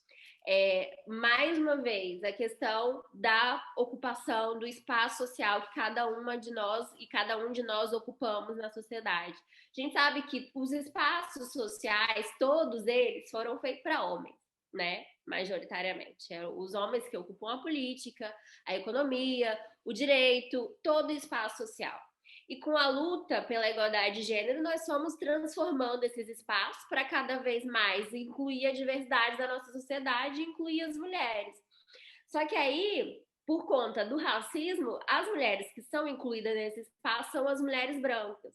E apesar de existir uma desigualdade de gênero muito marcada, ainda há uma coisa que deixa as mulheres negras mais atrás, que é a questão do racismo. Então, uma mulher branca, ela vai conseguir chegar lá, apesar da dificuldade, apesar do machismo, desculpa, mas as mulheres negras vão estar muito mais atrás porque elas passam por mais percalços. Então, muitas vezes, a gente ceder o lugar, e quando eu falo ceder lugar, não é ceder vaga de emprego, hein, gente? Atenção. Ceder lugar é ceder mesmo o lugar da fala, é ceder o lugar da representatividade, né? É ouvir mais, é deixar que a mulher negra ocupe um espaço de fala, para que eu, mulher branca, ocupe o espaço da escuta, né? Isso é feito aqui nas relações interpessoais mesmo, nas relações do dia a dia, com um amigo, na universidade, num evento, enfim. Então, ceder o espaço é uma forma, porque nós sabemos que as mulheres brancas, não por causa delas, mas por causa desse sistema todo, têm mais. Eu não gosto dessa palavra, mas tem mais privilégios, vamos colocar nesses termos. E muitas vezes ceder esse espaço é difícil, porque aí a gente tem perda. E aí eu vou terminar com esse último elemento de como a mulher branca pode ajudar. Talvez é aceitar perder espaço, mas não porque, do nosso ponto de vista da sociedade capitalista, a gente sempre vê numa condição de perder, quando na verdade nós estamos compartilhando o espaço, né? Mas a gente, como está tão nessa lógica de competição, tão nessa lógica de individualidade, a gente vê como perder. Não, se eu não for, eu estou perdendo. Quando, na verdade, eu estou compartilhando um espaço e futuramente esse compartilhar vai ter muito mais ganhos, porque aí não é só a minha voz, aí é a voz de uma diversidade, é uma voz de muitas mulheres que vão trazer outros elementos. E tem uma outra frase, não vou lembrar da autora agora, gente, estou um pouco cansada, que diz que quando a mulher negra se movimenta, toda a sociedade se movimenta. E por que disso? Porque, de fato, a mulher negra traz marcada nela toda a forma de desigualdade, de opressão, né? A gente fala. Primeiro é o homem branco, depois a mulher branca, depois o homem negro, depois a mulher negra, porque temos que passar por todas essas camadas, todos esses percalços para poder alcançar algum lugar. Então, compartilhar o espaço, muitas vezes, nessa lógica de tentar criar um diálogo, é muito importante. E a outra pergunta era sobre... Só antes de entrar noutra pergunta, por acaso a frase é de Angela Davis. Pronto. E será que, ainda nessa política de espaço, será que as mulheres negras devem ter espaços restritos para si, não trans excluentes das mulheres trans negras, mas excluentes das mulheres brancas? Sim, é muito importante ter espaço só para mulheres negras. Aqui é uma questão de... Porque as mulheres negras vão compartilhar experiências que só são entendidas por mulheres negras. E aí é muito interessante, porque depois eu acompanho grupos que são exclusivos para as mulheres negras, por exemplo, que as experiências, elas são experiências desde a infância até a vida adulta. São completamente parecidas. Toda criança negra já passou por uma experiência de racismo na escola, por exemplo. Toda mulher negra já passou por uma situação de abandono, por exemplo. E esses espaços, eles são importantes não somente porque compartilham experiências que são parecidas, mas porque são espaços de fortalecimento. Muitas vezes a mulher nem precisa falar e a outra já entendeu. E é uma questão, e aqui a Vilma Piedade vai falar muito disso, que ela vai falar da dororidade, que a mulher negra, ela acaba se unindo pela dor, porque ela compartilhou ao longo da vida tanta experiência de dor, que o que ela tem em comum é a dor para se unir. E esses espaços, além de ser espaços de compartilhar e de falar sobre essa dor, são espaços também de fortalecimento. O que é diferente, eu acho que há momentos onde é necessário espaço só para mulheres negras e há outros momentos que é necessário espaços entre as mulheres de uma forma geral, porque aí é o momento também da gente criar esse vínculo do diálogo e da empatia. Mas aí depois as mulheres negras, muitas vezes, o que acontece? Não se sentem confortáveis de falar sobre as suas experiências para grupos onde tem todas as mulheres, porque muitas vezes nesse espaço elas são julgadas, elas são questionadas, e aí por isso quando eu digo, quando chega nesses grupos de mulheres negras, nem precisa dizer que a outra já entendeu, é porque é um reconhecimento da experiência, e muitas vezes no espaço onde tem mulheres brancas, elas podem ser questionadas. Não estou falando que isso acontece em todos os espaços, estou falando que pode acontecer, e que também nem é uma questão intencional muitas vezes, é questão do racismo estrutural que está impregnado na gente, em todo mundo, que quando a gente ouve uma mulher negra falando, às vezes a gente questiona não é porque a gente quer questionar, é porque a gente não entende, o racismo já está aqui, a gente foi educado assim, então a gente acaba reverberando isso no nosso comportamento e na nossa fala. Muito obrigado. E pode responder a outra pergunta. Quer que eu repita? Eu quero a parte inicial, a primeira, por favor. Dentro da realidade de vida atualmente, com pressões sociais postas em cima de mulheres no campo físico e corporal, como sentem que as mainstream feminists falham em ter em conta a experiência de mulher negra? Eu acho que muitas vezes vai falhar nessa questão do julgamento, né, das experiências, da invalidação, mais do que o julgamento, gente. Não é o julgamento, é a invalidação mesmo, você invalidar aquilo que a outra está dizendo. Imagina, você chega, eu sofri racismo na escola. Mas meu marido me bateu em casa. E você está invalidando o que a outra está dizendo que o que você sofreu é maior. Quando, na verdade, volta para aquilo. É diferente. A gente não consegue medir a dor. Cada dor é uma dor. É uma dor tremenda você sofrer racismo na escola, é uma outra dor tremenda você apanhar do seu marido. Só que, às vezes, muito o que eu falei, às vezes não é intencional. Nesses espaços de feministas, acontece essa invalidação da fala da outra. E às vezes você silencia, né? Aí é só a minha experiência que conta, e é só eu que digo. E aí tem uma questão psicológica que é uma discussão não apenas do movimento negro feminista, né, das feministas negras, mas uma questão do pensamento antirracista de uma forma geral, que é a questão do ideal de ego branco. E aí as mulheres brancas vão também ser submetidas a esse ideal de ego branco, porque o branco, ele acha, por ser branco, ele domina todos os espaços, todos os lugares de fala, que aquele lugar para ele falar, que aquele lugar para ele, e muitas vezes com esse ideal silencia o outro, né? Silencia a outra mulher. Então, essa questão da branquitude, né, que a gente fala, muitas vezes ela não é intencional, mas é a forma que a sociedade foi construída, né? Eu sou branca, eu logo domino esse espaço. E as mulheres brancas, apesar de sofrerem opressões de gênero, acabam aqui reproduzindo práticas racistas também, porque fazem parte de outros sistemas de opressão e se beneficiam desse sistema de opressão, que é o racismo, por exemplo. Então, muitas vezes silenciam as mulheres negras, muitas vezes invalidam a experiência das mulheres negras e dificulta muito o debate. E aí depois há uma outra questão que talvez é um problema, é de não considerar que existe um outro universo, um outro mundo que não é o seu. E aí, muitas vezes, as feministas brancas são muito normativas, né? Tanto, por exemplo, essa questão do feminismo radical, a questão de não considerar outras experiências, outros gêneros, outras vivências, muitas vezes acaba dificultando o avançar do diálogo. Não sei se eu respondi. Acho que sim. Mais alguém tem alguma pergunta? Podem deixar no bate-papo. Boa noite, Para peço con- desculpa, Joelson. Força.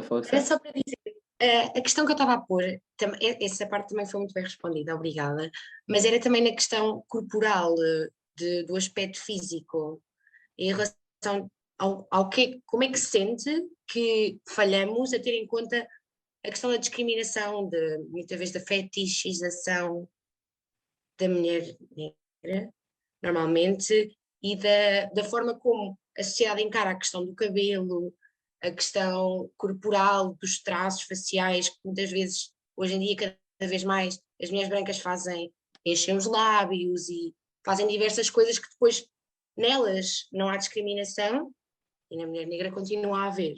Era mais nessa questão, se tiver ainda tempo para responder, acho que é um tema interessante. Muito obrigado. Obrigada, Diana. Mas aí eu acho que isso não é uma questão, que é uma falha das mulheres brancas. Eu acho que isso é um problema de sistema. São duas coisas. Primeiro aqui é a questão dos padrões de beleza. Aí isso muda ao longo do tempo. Uma hora foi super padrão de beleza ter lábios finos, agora é ter lábios grossos. É ter nariz assim, agora é ter nariz de outro jeito. É a sobrancelha toda feitinha, agora a sobrancelha mais... Isso é um sistema de opressão também, que é padrão de beleza, né? E quem vai editar isso é a nossa sociedade, isso é o patriarcado, são outros sistemas que não é responsabilidade individual das mulheres brancas ou de mulheres negras ou de qualquer outras mulheres. Elas acabam sendo até oprimidas sem ter consciência disso ou sem ter a intenção disso por esses sistemas e acabam reproduzindo esses estereótipos. E aí a outra questão é, quem faz isso de desvalorizar atributos das mulheres negras nas mulheres negras e quando é com a mulher branca valorizar, também não são as mulheres brancas, né? É um sistema, né?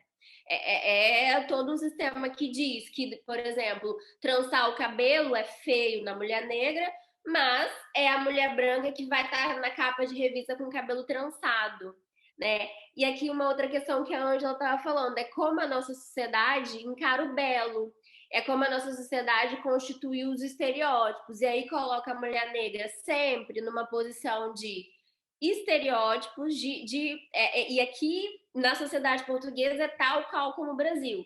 A mulher branca é para casar, é a bonita, é apresentar para a família. A mulher negra é a mulher sexualizada, não é para casar, não é para constituir família, são as abandonadas, né? Muitas vezes são as violadas e que têm filhos e os filhos não têm pai porque o pai não assume. Então há essa divisão. Toda essa divisão é pautada num sistema que está por trás, que é esse sistema de desigualdade racial, que vai se reproduzindo em outros sistemas, como a gente vê o belo, como a gente vê a estética, como a gente vê o corpo, e aí vai se disseminando. Não colocaria individualmente nas mulheres brancas, elas não têm culpa disso, elas acabam reproduzindo, como nós reproduzimos outras coisas também. É uma questão sistêmica mesmo. Muito obrigado. Diana, achas que conseguiu tocar na totalidade? Ok. Sim, muito obrigada. Nada, imagina.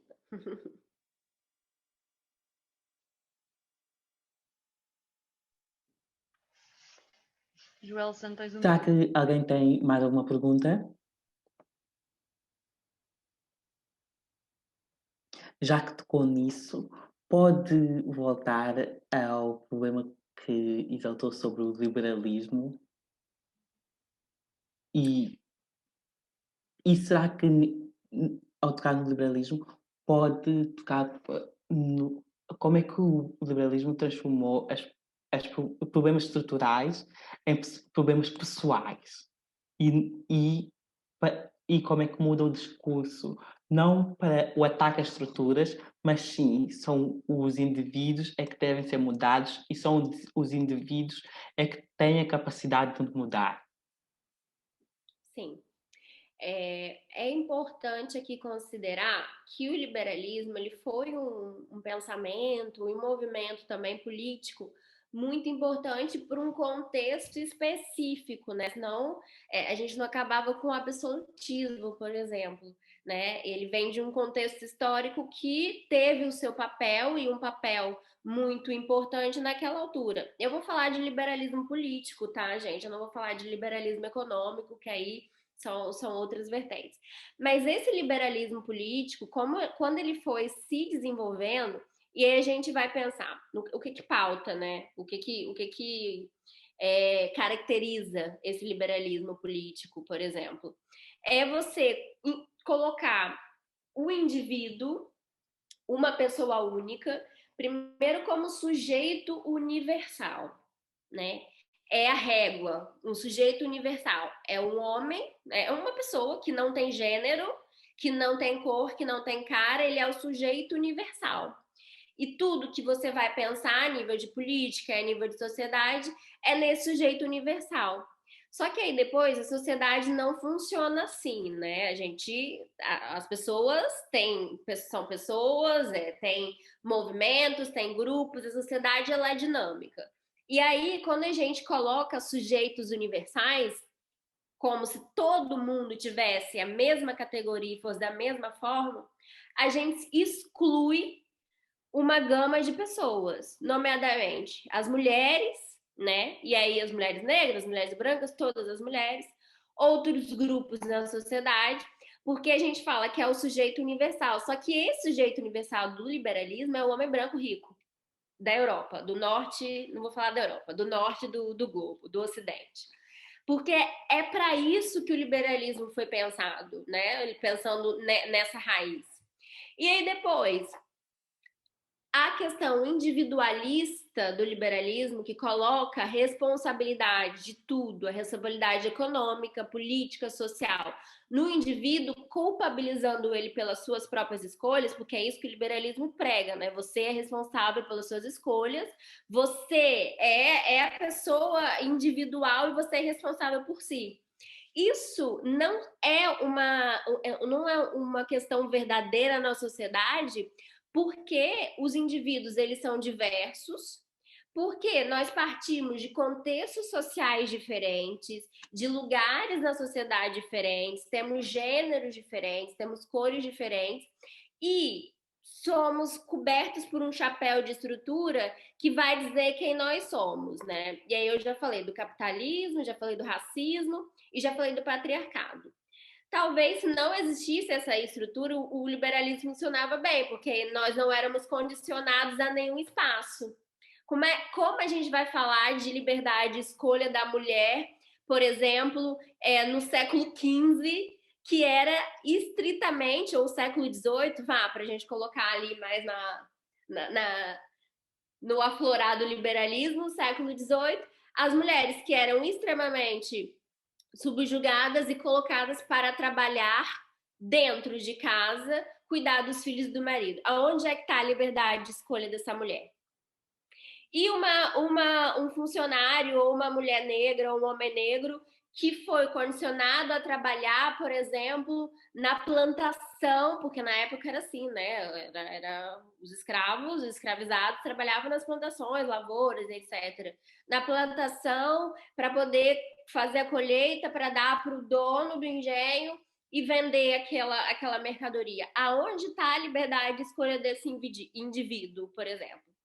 Então, o liberalismo, ele vem trazer responsabilidade para as pessoas, desconsiderando toda essa estrutura. Se fôssemos todos iguais, né? Tudo bem, fazia sentido a gente pensar em questões individuais. O problema é que existe uma estrutura que nos ultrapassa, né? Eu, como mulher, sozinha, individualmente, não consigo ultrapassar essa estrutura. Eu preciso de outras mulheres, de outros movimentos para poder quebrar essa estrutura.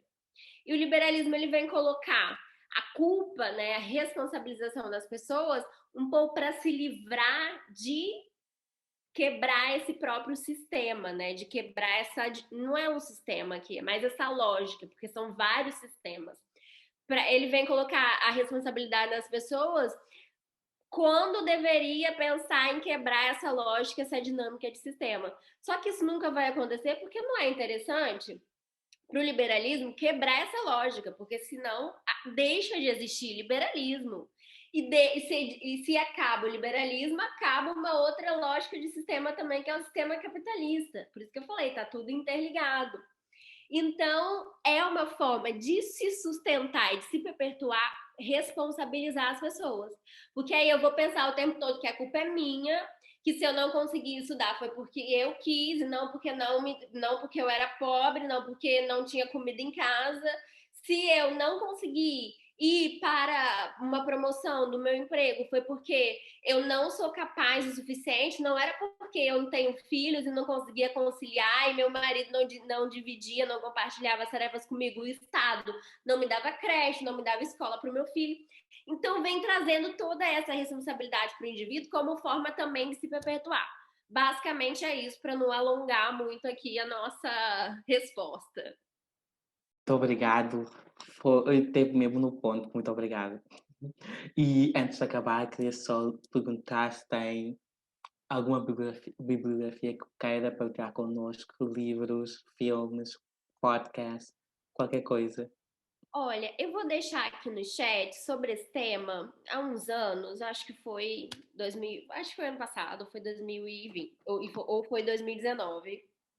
A Almar fez um livro que se chama Histórias Cruzadas, se eu não me engano. E eu escrevi um capítulo sobre interseccionalidade e tá lá esse artigo. Eu deixei aqui e é acesso público, enfim. Então eu recomendo esse. Eu ia recomendar Mulher, Raça e Classe da Angela Davis também, que é um livro que eu acho, gente, sinceramente, se vocês puderem escolher um livro para ler, leiam esse. Porque ele é muito bom no sentido de ser um livro muito popular para todo mundo, é uma leitura fácil, é uma leitura rápida e é uma leitura muito informativa. É necessária, é uma leitura necessária.